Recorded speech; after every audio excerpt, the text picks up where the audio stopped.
Good morning. This is Kathy at Nothing So Strange, and I am here before 9 o'clock on a Saturday morning because I really, for 2 months, have been wanting to respond to a hashtag that Simon put up on the Hermit's Cave February 22nd. So, a while ago. I've been meaning to film this for 2 months now, and it's been a busy 2 months, and then even right now I'm thinking I should wash my hair first. I should I don't know, change that burnout light bulb and that burnout light bulb too first. I should do all this other stuff first. And this is why I haven't filmed this for 2 months, because I try to make it perfect and then it just doesn't get done. So I'm just gonna jump right in. Got my cuppa, second or third cuppa of the day, depending on how you count. I don't think it really counts if it isn't full to the brim. So, second cup.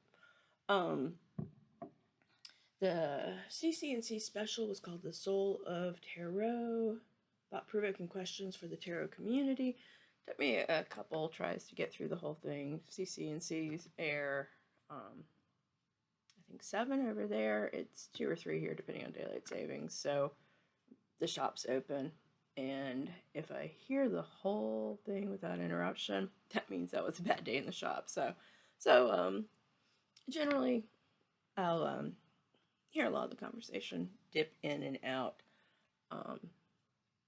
as people come into the shop. So I had to go back and listen to a lot of the questions. It was a great panel, really interesting topics that Simon thought up, and I just wanted to jump in and talk about some of these things from my newbie perspective here. So let me just jump right in. The first question that was discussed by Simon in the panel was about the ethics of tarot readings, and the questions in the hashtag are: should tarot readers always tell the full truth even if it's difficult to hear, and where do we draw the line between guidance and prediction? Great questions. When I was listening back in February to this, I heard a lot of this one in real time, and I started thinking, well, this is situational. I don't read professionally. I read for myself. I read for my husband. I read sometimes for friends, but not professionally. And so I started thinking about this just in terms of the readings I do. And one of the first things I thought was actually a question, which is this any different than any other situation in which you have some bad news and you're wondering whether to deliver it to another person or not?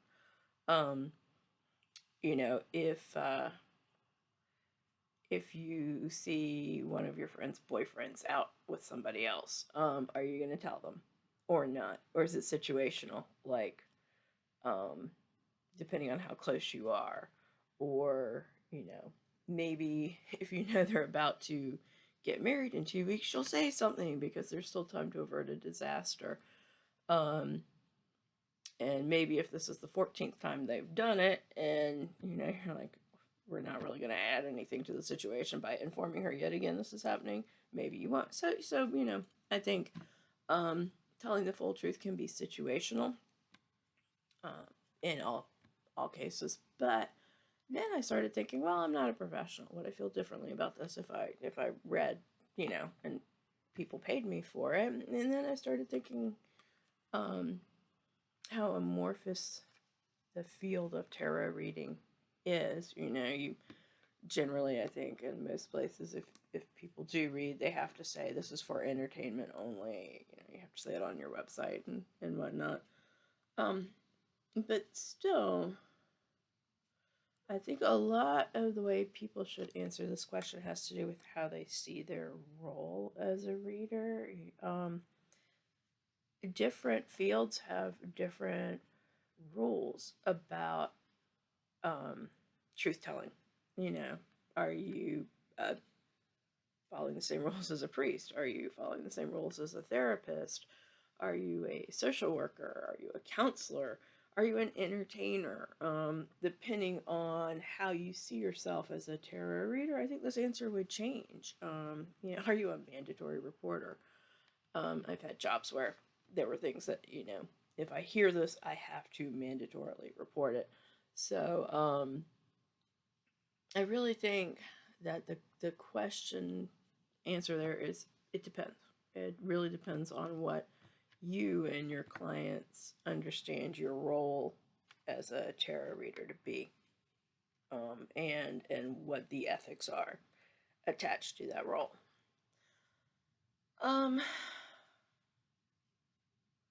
Okay.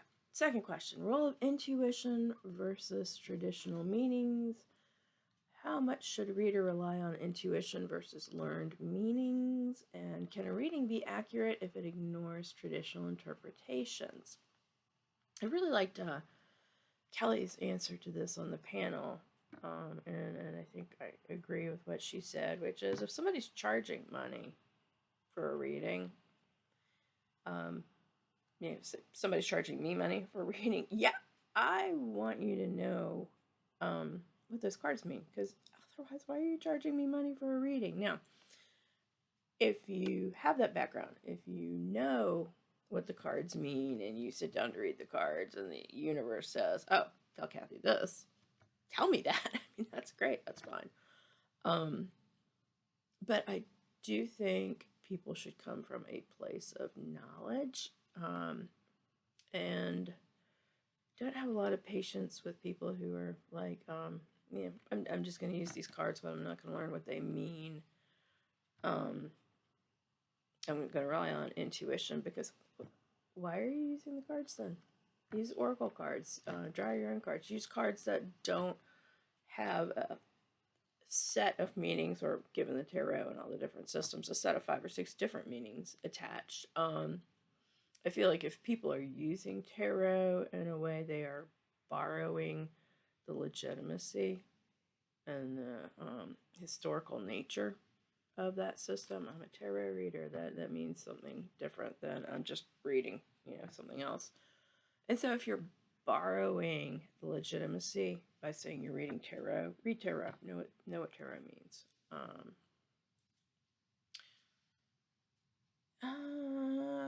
Can it be accurate if it ignores traditional interpretation? Sure. If there are a lot of cases where people get messages that don't necessarily align with the cards. People get messages in all kinds of weird ways. And it can be legit. So I'm not really strict on the idea of outcomes and interpretations, but yeah, don't hang the shingle up and start charging money if you don't know what the system is and have no plans to respect the system.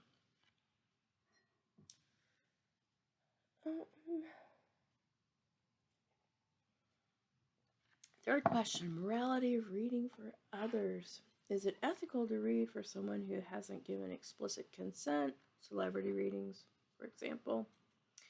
Should professional readers ever refuse a question or a client? First part I really have zero opinion on. Kind of don't care about celebrity culture. No opinion. Second part, refusing a question or a client? Sure, why not?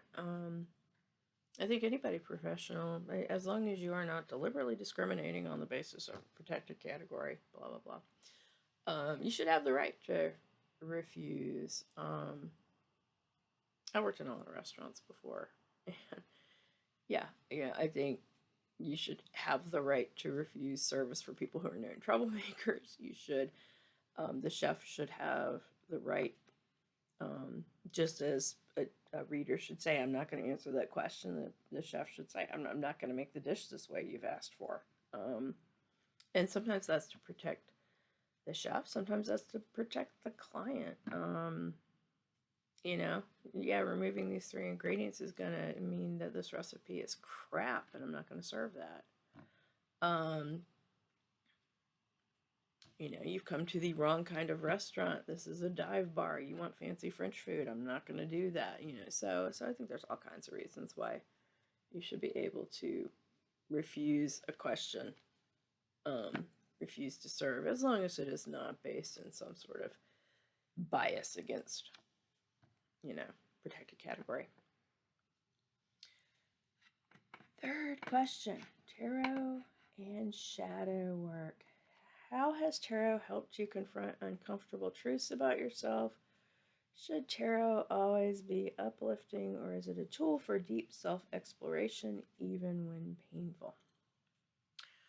I don't think I do shadow work. Honestly, also, the universe finds so many ways to deliver unpleasant truths to me. I don't know that I really need my decks of cards doing it. But I do want to leap in on some of the things that are implied by this question. Especially the part about should tarot be uplifting. And this connects to the last question about knowing the meanings in a later question too. Some of the cards say negative things, warn of negative outcomes. And so I think if you're actually reading what's on the card, it's not always going to be uplifting. And it kind of mystifies me that people would want it to always be uplifting, and it depends on what you're using it for. If you're kind of, you know, trying to get a little hint about the future, yeah, okay, maybe next week's going to be bad. If you're using it to learn things about yourself, it shouldn't be either or. If you're really using it for self-development and you just want the cards to sit there and applaud you and tell you how great you are the whole time, that's not useful, and neither is just from listening to other people in the community talk. I don't think it's useful to always use the cards to tell you terrible things about yourself. Neither approach is good. Neither is going to lead to deeper self-understanding. One's just going to hype you up maybe more than you should, and the other's going to tear you down more than you should. It does bother me, though, when people spin all the cards to be positive, or when people only use the shadow work to learn terrible things about themselves. I think the cards are nuanced. I think there's subtlety in the messages they give. And I think that's what people should be looking for. Fourth question, the evolution of tarot decks. Is tarot losing its historical roots with the rise of modern and themed decks? And do you prefer traditional Rider-Waite-Smith symbolism, or do you embrace new interpretations? Is it losing its historical roots? I mean, the meanings have changed pretty consistently, I think, over the last 6 centuries. I don't think having a Buffy deck or Golden Girls deck or anything like that is going to destroy the meaning. Some of them are actually really clever in the way that they take the the metaphor out of the TV show or whatever and connect it to the metaphor, the symbolism of the card. It's just some real cleverness there, and that can make it really, I think, relevant for new users. I do think decks that are created by people who have no idea what the meanings are supposed to be are bad decks. I don't know that there's enough of them to make tarot lose its historical roots. But yeah, if somebody thinks death is death and they draw their card that way, it's just a bad deck. It's not gonna chop at the roots of the historical continuity. excuse me, historical continuity.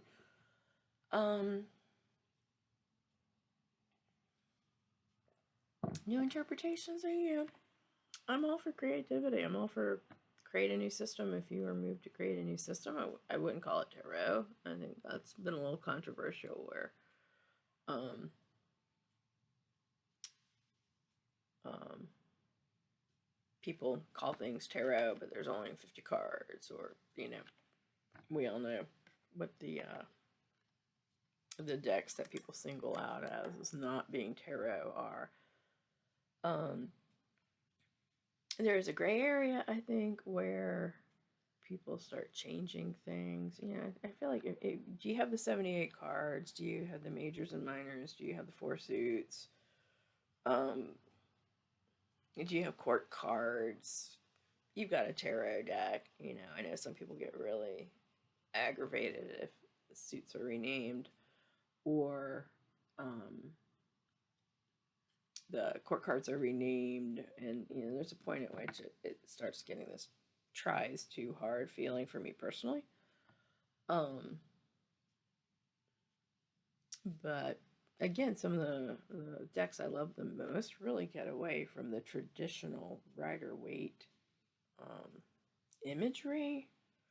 I think I still use it to interpret. I'm thinking about Remembering the Sweet Fool, which is so abstract and witchy in a way. But when I'm looking at those cards, I'm still thinking about the Rider-Waite Smith imagery, Pixies imagery.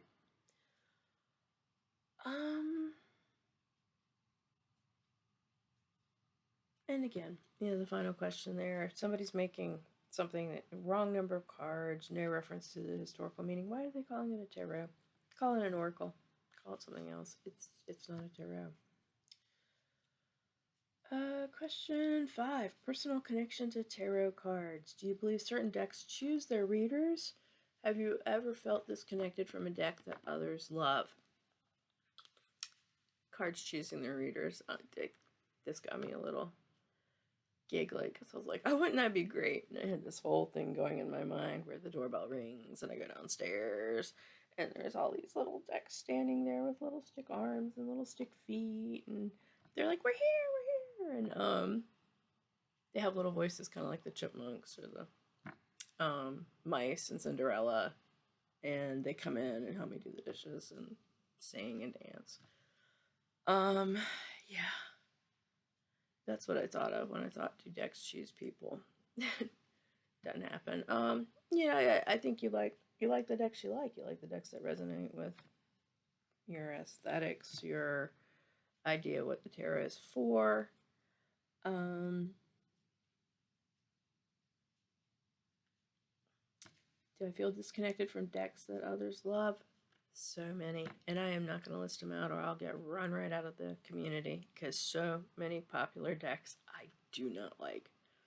There are a lot of decks also that I understand the value of the deck. I'll put it in the shop. I don't want it for myself, and that's fine. I know there are a lot of decks I like that other people don't see the value of, don't think are good readers. And how sad would it be if we all liked exactly the same thing? It would be so boring. It would be so sad. So, I'm thinking about, I was watching a live a while back now, where people doing the live made fun, specifically, said they absolutely hated, 3 of my absolute favorite decks that as I was listening, I had out on the desk in front of me. They, what was it? Somnia, Terra Volatile, and Carnival at the End of the World. And I named those 3 decks that I had in front of me. And it was just kind of hilarious. And it made me laugh also because I'd been watching the live, hating all the decks that they were talking about loving. And this is like lives that I really like. I love listening to these people review decks, but we don't have the same taste, and that's fine. That's absolutely fine. you know, I wish I had a couple friends who had completely opposite taste of me here in town, so we could swap more often. That would be really cool. And so, yeah, I think I've run through all the questions. That was faster than I thought it would be. I knocked that out in 20 minutes. So now I can go do my hair and finish my coffee and try to get the shop in order. I'm just surrounded by things that should be going into the shop that are not in the inventory yet. You know, just how cute is that little guy?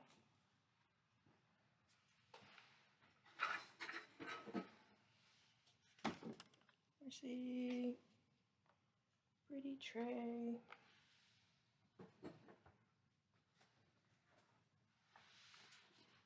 Cigar box. Yeah, I'm just surrounded here. So, wish me luck with the shop today. It's Easter weekend. We might be super busy. We might be super slow. I have no idea what to expect. But, y'all have a good day.